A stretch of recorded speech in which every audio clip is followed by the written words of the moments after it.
इस वीडियो में हम बात करेंगे 8th पे कमीशन की। आपकी सैलरी और पेंशन में कब होगा इजाफा, इससे जुड़े कुछ 5 बड़ी अपडेट्स आ गए हैं जो आपको जानना बहुत ज़रूरी है। तो इसलिए वीडियो के आखिर तक बने रहिएगा। नमस्कार, आप देख रहे हैं न्यूज़ 18। मैं हूं आपके साथ श्रुति श्रीवास्तव। केंद्रीय कर्मचारियों और पेंशनर्स की नई सैलरी के लिए 8वें वेतन आयोग ने काम तेज कर दिया है। दिल्ली के दफ्तरों से बाहर निकलकर आयोग अब सीधे अलग अलग राज्यों में जाकर कर्मचारियों की समस्याएं सुन रहा है। दरअसल केंद्र सरकार के विभिन्न विभागों में काम करने वाले करीब 1 करोड़ से ज़्यादा कर्मचारियों और रिटायर हो चुके पेंशनर्स के लिए एक बहुत ही काम की खबर है।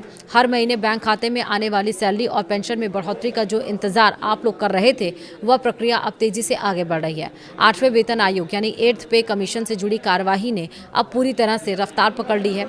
जस्टिस रंजना प्रकाश देसाई की अध्यक्षता में बना यह आयोग अब फाइलों से निकलकर जमीनी स्तर पर काम कर रहा है।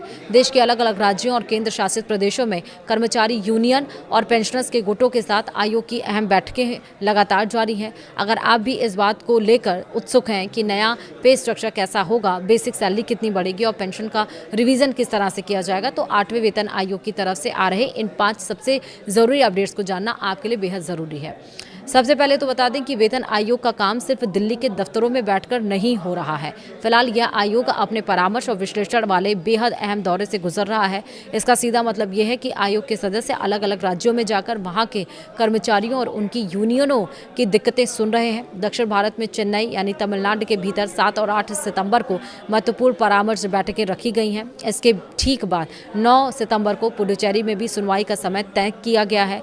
उत्तर भारत की तरफ रुख करें तो चंडीगढ़ में 16 से 18 सितंबर के बीच वहां के और आसपास के राज्यों के कर्मचारी संगठनों से आमने सामने बैठकर बातचीत होगी। वहीं राजस्थान के जयपुर में 31 अगस्त और 1 सितंबर को होने वाली बैठकों के लिए आवेदन जमा करने का काम किया जा चुका है। सैलरी का नया ढांचा तैयार करना कोई आसान काम नहीं है। इसके लिए महंगाई के सूचकांक, देश के आर्थिक हालात और अलग अलग क्षेत्रों से आ रहे वित्तीय प्रस्तावों को बारीकी से समझना होता है और इसी काम को तेजी से और वैज्ञानिक तरीके से करने के लिए आयोग ने अपने कंसल्टेंट यानी सलाहकारों की नियुक्ति से जुड़े नियमों में कुछ जरूरी बदलाव किए हैं। इन विशेषज्ञों की मदद से जो रिपोर्ट तैयार होगी वह पूरी तरह से सटीक और ठोस आंकड़ों पर आधारित होगी। सरकारी कर्मचारियों के बीच आजकल सबसे ज्यादा चर्चा फिटमेंट फैक्टर को लेकर ही हो रही है, क्योंकि इसी से तय होता है कि सैलरी में असल उछाल कितना आएगा। आपको याद दिला दें कि 6ठे वेतन आयोग में यह फिटमेंट फैक्टर 1.86 तय किया गया था। फिर 7वें वेतन आयोग में इसे बढ़ाकर 2.57 कर दिया गया, जिससे बेसिक सैलरी में अच्छा खासा इजाफा देखने को मिला था। अब 8वें वेतन आयोग को लेकर कर्मचारी संगठनों की तरफ से लगातार यह मांग उठाई जा रही है कि फिटमेंट फैक्टर को 3.68 से लेकर 3.83 के बीच रखा जाए। हालांकि यहाँ यह साफ कर देना जरूरी है कि अभी तक आयोग की तरफ से न्यूनतम वेतन, फिटमेंट फैक्टर या नई पेंशन को लेकर कोई भी आधिकारिक घोषणा नहीं की गई है।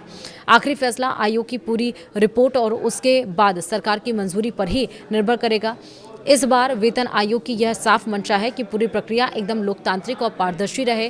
कोई भी फैसला सिर्फ बंद कमरों में लेने के बजाय आयोग हर विभाग के कर्मचारी प्रतिनिधियों, स्थानीय परिसंघों और पेंशनर एसोसिएशन को पूरा मौका दे रहा है। लोग अपनी समस्याएं और सुझाव लिखित रूप में या फिर बैठकों में मौखिक तौर पर सीधे आयोग के सामने उठा सकते हैं। तय समय सीमा के मुताबिक 3 नवंबर 2025 को गठित किए गए इस 8वें वेतन आयोग को अपनी पूरी रिसर्च, सिफारिशें और फाइनल रिपोर्ट तैयार करके सौंपने के लिए 18 महीने का वक्त दिया गया है। जब देश भर में चल रही ये सभी बैठकें खत्म हो जाएंगी, तब आयोग जमा किए गए सभी आवेदनों और सुझावों को गहराई से अध्ययन करेगा। उसके बाद एक फाइनल रिपोर्ट तैयार करके केंद्र सरकार की मेज पर रखी जाएगी। जब उस रिपोर्ट पर केंद्रीय कैबिनेट की मुहर लग जाएगी, उसके बाद ही नया वेतन ढांचा देश भर में लागू होगा। क्योंकि 8वां वेतन आयोग अभी शुरुआती बातचीत और आकलन के दौर से गुजर रहा है, इसलिए कोई भी नया फॉर्मूला अभी तक आधिकारिक रूप से पास नहीं हुआ है। ऐसे समय में अक्सर कई तरह की अफवाहें तेजी से फैलने लगती हैं। सभी कर्मचारियों और पेंशनर भोगियों को यही सलाह दी जाती है कि वे इधर उधर की बातों पर ध्यान देने के बजाय सही और पुख्ता जानकारी के लिए सिर्फ 8वें वेतन आयोग के आधिकारिक पोर्टल या वित्त मंत्रालय की तरफ से जारी होने वाले आधिकारिक बयानों पर ही भरोसा करें।